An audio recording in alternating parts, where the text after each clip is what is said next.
Salutare, salutare, dragilor! Astăzi o să vă arăt cum îmi fac eu un mic dejun rapid și sănătos din fulgi de ovăz cu fructe.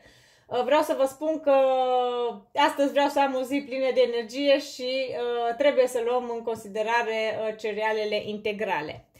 Mie fulgii de ovăz îmi plac foarte mult deoarece au beneficii uimitoare asupra sănătății, printre care se numără și pierderea în greutate, scăderea nivelului de zahăr, dar și reducerea riscului apariției bolilor de inimă. Așa că astăzi sunt acasă cu cea mică și voi face acest mic dejun pentru amândouă.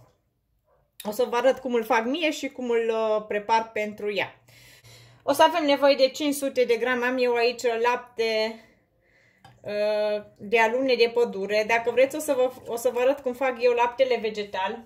Îmi place foarte mult laptele vegetal, dar voi puteți să utilizați dacă doriți lapte de vacă, lapte de capră, mă rog, fiecare.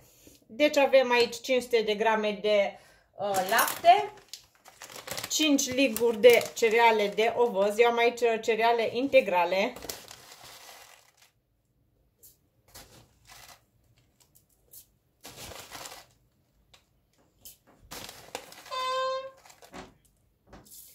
Și am un măr, dragilor, tăiat aici în bucățele.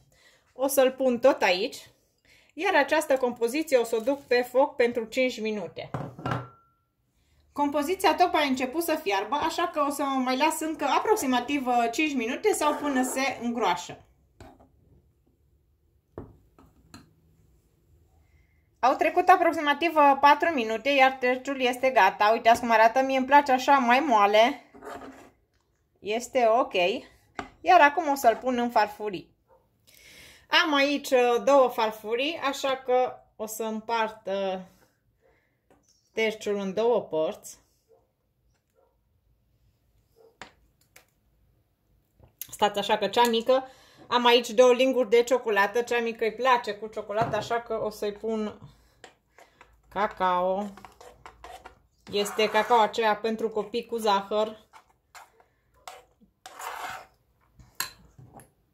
O să ton și aceasta aici, că dacă nu vede cacao, nu mănâncă, dragilor.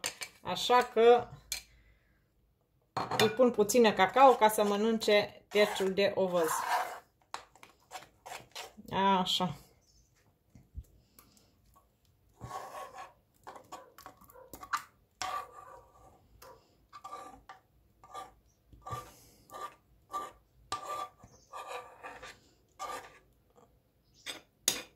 Așa. Uite ce bine arată.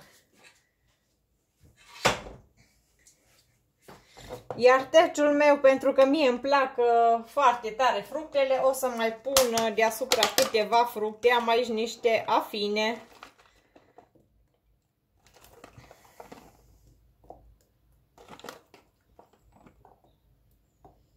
Așa, aici am niște nuci.